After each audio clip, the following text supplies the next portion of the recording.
Greetings my cousins, we're going to make some bread. I'm going to make some Japanese milk bread. And my pronunciation is probably crap.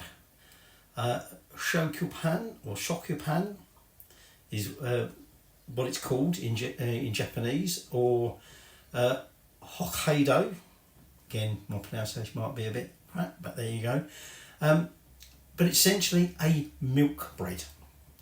But this differs. It's what we call an enriched bread or enriched dough bread, because we're going to put milk and butter in it.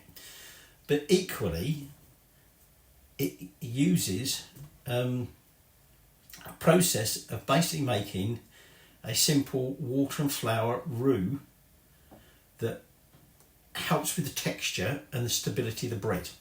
So the first thing we're going to do before we sort of launch into all the other ingredients is make this roux. Greetings my cousins, we're going to make some bread. I'm going to make some Japanese milk bread. And my pronunciation is probably crap. Shokupan or Shokupan is what it's called in Japanese, or Hokkaido. Again, my pronunciation might be a bit crap, but there you go. But essentially a milk bread. But this differs. It's what we call an enriched bread or enriched dough bread, because we're going to put milk and butter in it. But equally, it uses a process of basically making a simple water and flour roux that helps with the texture and the stability of the bread. So the first thing we're going to do before we sort of launch into all the other ingredients is make this roux. So you want 125 grams of water, which I'm going to put in a small saucepan. Now you've got to be careful, because you do want a small saucepan. You're not using a lot of quantity here, and if you're not careful, it will go too quickly and burn. It literally is going to cook for about 3 minutes. And we've got 25 grams of strong white bread flour. Now, we put the flour in there with the water, and then we're going to put it on a medium to lowish heat, where we're going to then stir constantly for about 3 minutes, and it should go like a gluey paste. We also want to check the temperature. We want to get the temperature up to between 66 and 79. We don't want to go any higher than that. Okay. What we're trying to do is we're scalding the flour, and it is a process that is used in some other doughs, such as a lot of rye breads that they use a scalding. And what it's going to do is get the starch in the flour to gelatinise. And so it's going to look odd. Okay, I'm just trying to get some of them lumps of flour out before I start heating it. And like I say, we need to keep it moving. We don't want it catching, we don't want it burning, we don't want it browning. Oops, we don't want to splash in the room bloody well. We just want to get this to this gooey type paste. Now, I have got my other ingredients ready, but this is going to cool for about 10 minutes. So you do have time to get everything ready. Okay, and we'll be mixing it with the dough hook in the stand mixer. So, like I say, a medium to low heat, and we start stirring that, and as soon as that starts to come up to temperature, I'm going to start my timer. When I say up to temperature, when obviously that cold water is warmed up. This is from a book again by Ken Forkish, Evolutions of Bread. He actually says that he sometimes preheats the pan before he puts the water into it. He's got this, making this roux down to quite a fine art. So we're just going to get this going, and like I say, I'll start my timer, I'll check my temperature, and then we'll be good to go. Right, I set the timer going when that got to about 45 degrees Celsius. Still got a minute to go, but I've turned the heat off because it has hit 66, and it does suddenly start turning from just like what looks like milk into sort of a thinnish mashed potato consistency. Now he says his technique, he's got it down to 3 minutes. If you use a larger pan because of the large surface area, it could be within a minute or two. This was about halfway through when we started getting this sort of consistency. Okay, I think I might need to heat it a little bit longer. It's not quite like he describes it, but it is thickening up a little bit. And so as soon as we're happy with that, equally you might need to give it a little bit more than 3 minutes, but when you're happy with the consistency, we're then going to take it off and let it cool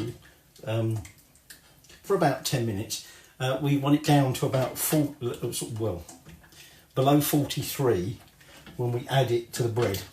So just to give you an idea of what it looks like, it does look like a sort of a mashed potato, and so I've now taken that off the heat, and I'm just going to set it on that trivet there, where we're going to allow it to cool for about 10 minutes. And we can now start with the other ingredients. Now for the main dough, you're going to want 400 grams of white bread flour, 215 grams of cold whole milk, 30 grams of granulated sugar, 8 grams of fine sea salt, I'm using Himalayan pink salt, 8 grams of instant dried yeast. Now I've got the active yeast, so I'm going to activate it in a second. 60 grams of unsalted cold butter, which I've already weighed out and I've cut into about a dozen pieces, and it's still chilling in the fridge at the moment. And then you're going to be using basically that Water Roux, as it's known as, or Udane, which will be about 150 grams. So the whole thing is scaled around there being 150 grams of that. And like I say, we're going to be doing it in the stand mixer. But before I do that, because of the yeast I'm using, what I'm going to do is I'm going to take some of that milk. Now I know it's cold, okay, but I'm just going to take some of that milk and I'm going to add it. Oops, he says dropping that into the sink. I'm just going to add that to that yeast. Get a little spoon. I might have to add a little bit more. Just to help get that yeast sort of, I don't like to say dissolve, because you're not really dissolving the yeast up, but just to get that a little bit activated. And then we can start assembling our ingredients. So we take that milk and we're going to put that in that bowl, mixer bowl. Now, if you were using the instant yeast, like I said, you would just sprinkle this on top. I'm taking that sort of yeast that I've given a little, few minutes to work. That's all going into there. And then we're just going to leave that for a couple of minutes to get further that going. Now,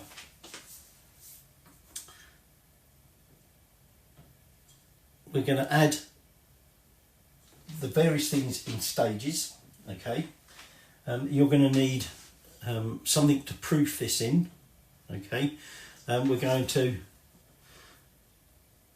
prove it once after we've done all the kneading and blending, and then it's going to prove again in a tin. Now, traditionally, this is like a perfect rectangular loaf. You can see how he buried his tin over here, and it's made in one of these type of tins. This is known as a Pullman tin, although I do believe there are some other makes. Ken, for instance, is using I think it's chef made tin, but they're essentially the same thing. It creates this square loaf, and it's got this lid on it, so that rather than your traditional domed loaf, this will be flat. It'd be like a square, so it's very good for like sandwich loaves. Now I have used this tin without the lid, okay. This one I believe is about 9 by 4 and something by 4 and something. But this is going to be my first trial with a lid. So the idea of the lid is it stops it rising up, and it will just rise up, hopefully, to suit the size of the tin. We're a little bit way off using that yet. It is non-stick, but Ken certainly advised, especially with a lot of non-stick ware, after you've repeatedly used it, it starts to lose some of that non-stickness. So we will be sort of greasing that, as it were, before we come to it. But like I say, there's a proving stage before we do the proving in there, and then we do the cooking. And also, this is going to be my first trial of my Brod & Taylor proofing cabinet. Right, so now I take the rest of that bread flour and I add it to that milk and yeast mix. And I'm also taking that now cooled roux. I've checked the temperature and it is below 40 odd. Okay. Now, I think I said to you, the idea of this is it helps improve not just the texture but the stability of the bread. And actually, because it's the way in which it will help, because of what we've done to the starch, it helps it maintain its, or retain it, should I say, not maintain, retain its moisture in the final bread, and as a result the bread tends to last longer. So I'm going to put my dough hook on. I'll put the power on because I normally forget that one. And what we're just going to do is just gently mix it at the lowest speed until everything's all mixed together. You might want to do a bit of scraping down, you might not. But once everything's mixed, we will then continue to mix for another 3 minutes to help develop the gluten. So I'm just going to set my time to that, and off we go. Right, so that's all come together and it's had about another 3 minutes. What I'm just going to do is I'm just going to separate the dough from the hook.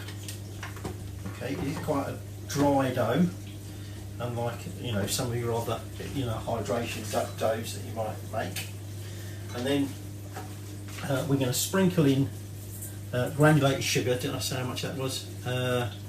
30 grams of that, and then 8 grams of salt. So sprinkle that in, and then again I'm going to use that bowl to do the proofing in, so I'll just leave that there for a minute. Now we're just going to, again on low speed, blend that all in. Ooh, got dough on me. We're going to blend that in, but it might need sort of the odd scrape down. I didn't really have to scrape down. I did twice remove it from the dough hook and then let it all mix up again. But if it looks like it's just all wrapped around the thing and it's not mixing it, just pull it off. And like I say, we're now just going to mix that for another 5 minutes. So our final thing we're going to be adding is our butter, which, like I said, has been captured in 60 grams of that, chopped up into about 12 pieces. You're going to want some flour to do the kneading stage, and then, like I say, we're then going to prove it. Right, that's had 5 minutes, so now at this point I'm going to start adding in that butter, and once I've added all those little lumps of butter, we're then going to set the timer back on, increase the speed slightly, and give it another 5 minutes. Now we're getting the proofer ready, proofing basket, and this again might require a little bit of scraping down. Obviously we want to get that butter mixed in, we don't want pockets of butter in there. So that's the dough all done, and I'm just going to remove the dough from the bowl onto a lightly floured surface, and using lightly floured hands we just want to stretch and fold it over a bit. It's quite a nice silky dough. Like I say, it's not like the higher hydration doughs that perhaps made before, and it does quite easily form a nice little tight ball. So I've done that and I've floured the bottom, and that's now going into there. I'm going to cover that over, and then I'm going to set up my proofing oven, and we're going to proof it for about 2 hours. He says at about room temperature, about 21 degrees C. It's probably that in here, but I'm going to try this out because I've not tried this yet. So let me just clean up, we'll get that going, and then we can see how that works. So that's that set up. Now normally with the bread dough you would put a little pan of water in there, but given the way he says about proving this with an airtight lid, I don't think we need to. So I'm just going to stand that in the middle there, put the lid on,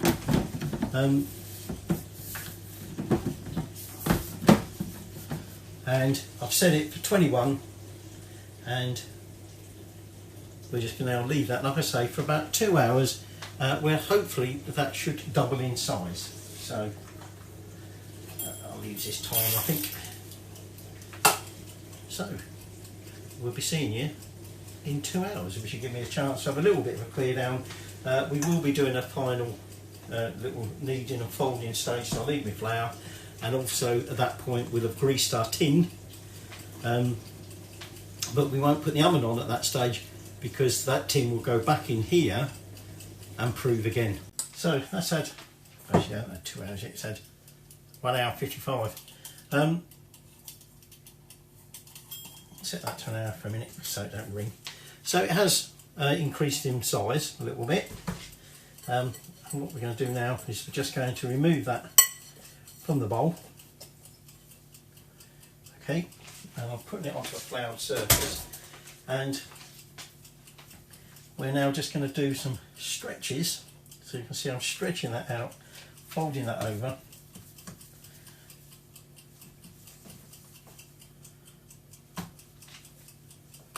and the idea is we want to create something that is the width of the pan.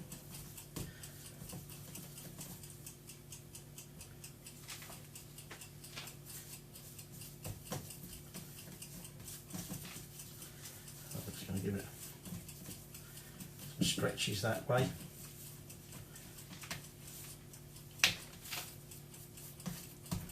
Now, often when you're doing this sort of folding and shaping, you want to put the seam on the bottom, but this isn't really going to have a bottom because we've got the lid on it, which means all four sides should effectively be the same. So I'm just doing a final stretch, fold that over, and then, like I say, I just want to shape it so it sits across the length of that pan. So I think we're just about there. I'm just closing up some of them seams where there's a bit too much flour there. Right there, for instance. Now, I've left my proving cabinet on. I did actually increase the temperature a little bit because I wasn't too sure it was actually much different to being in the room. So that's in there now, and I'm now just going to slip that lid on,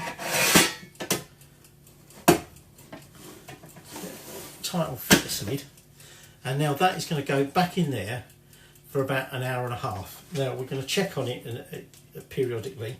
We really, ideally, want this to rise up to about a 1/4 inch from the top. I somehow don't think that's going to do it. But but we'll wait and see. So that will go in there. Now, after about half hour or so, assuming it all looks like it's rising okay, I'm going to then put my oven on, and I'm going to have a centre rack. I might have to take my top rack out of the way. Centre rack, and then we're going to preheat it to 190.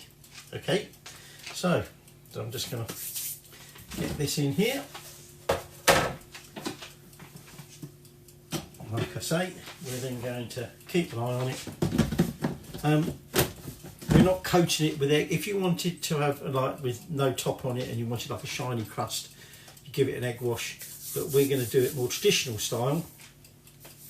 And that bread should theoretically come out in what in Japanese is, again my pronunciation, it's like four, which means fluffy and like a cloud.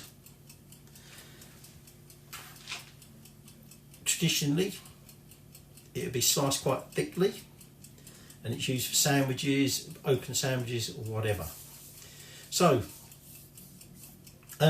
just a final little thing to tell you before we get onto the baking is bread wasn't really a commodity in Japan. Rice was the staple diet and staple ingredient. However, after World War II, when there was severe rice shortages, the Americans supplied relief supplies of wheat flour to help them get over the fact they didn't have any rice to cook with. And that's how Japan then developed bread. So this milk bread is quite a recent introduction. And in fact, it's only really been since sort of like the 2020s where this milk bread has sort of now started to spread outside of Asia. So anyway, we'll see you in about an hour and a half. So here we are some 2 hours later, and I don't know whether it's the yeast. It has risen a little bit, but it's nowhere near the top of the pan. Now, I'm still going to leave the lid on. Okay, you never know, once it gets in that oven it might start increasing, but we'll see. I'm not that much. So my oven is preheated to 190, so I'm going to put this on the central shelf, and then I'm going to look at it after about 35 minutes. Okay, carefully remove the lid, and just check how it's going. Put the lid back on and then put it in probably about another 5 minutes, because we want to make sure it's all evenly cooked, that the sides are cooked, because if you don't get enough sort of colour, if you like, cooked sides and everything, it could start collapsing inwards. Now, at the end of the baking, we bring it out of the oven and we immediately remove it from the tin onto a wire rack, because otherwise, if you leave it to cool in the tin, apparently the steam in there will cause all the sides to collapse inwards. So we need to get it out of the tin and let it cool out of the tin. So we'll do that little bit on camera, but it might be a little bit fraught to make sure we get everything going. So that's going in the oven, like I say, 35 minutes. So I check the colour after 35 minutes. It had risen quite considerably. It hasn't quite reached the lid. There was a little bit of colour on the top, so it went back in for I think another 8 minutes. So let's have a look now. Bearing in mind that I've got to get that lid off. And there you go. It's got some colour to it. Unfortunately, it's split because of the steam in there. It didn't rise to the top, but just want to now get that out of there. You can see we've got some nice colour around the outside.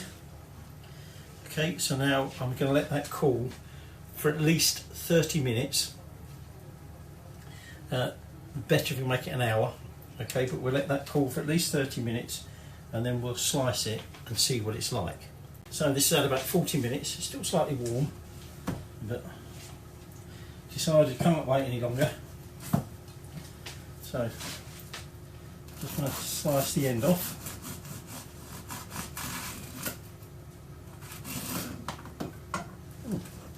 Obviously where I folded it there, but you can see it's got a nice crumb texture. It does look a little bit dense in the middle there. I think that's because it's still warm, or perhaps I shouldn't. Well, it's not. Well, it is warm, yeah. So obviously this is the end, but let's try it first, just with nothing else on it.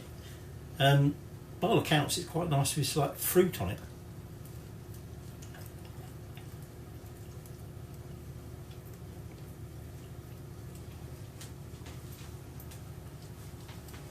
It is quite chewy, but I think that's because of the crust.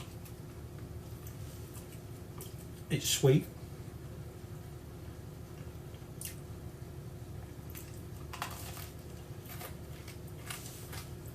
I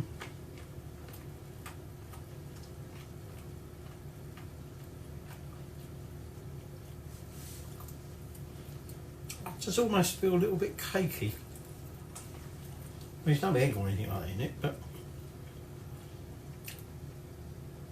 where it's the butter and the sugar and the texture, but it's a little bit cakey. Let's try it with a little bit of butter on it.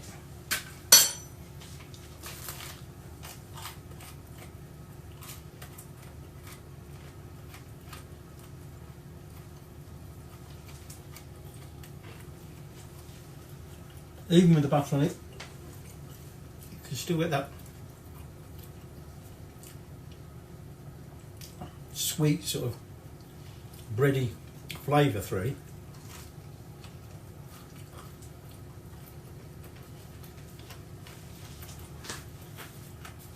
I think some of that sweetness is also coming from the crust, where you might be getting a little bit of caramelisation, I think.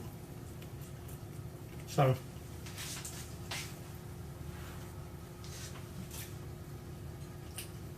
I might have to try it more with just the bread, if you like.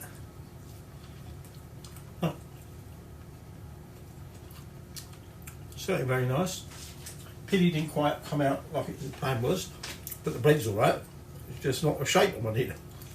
So there you go, your Shokupan, or however you pronounce it.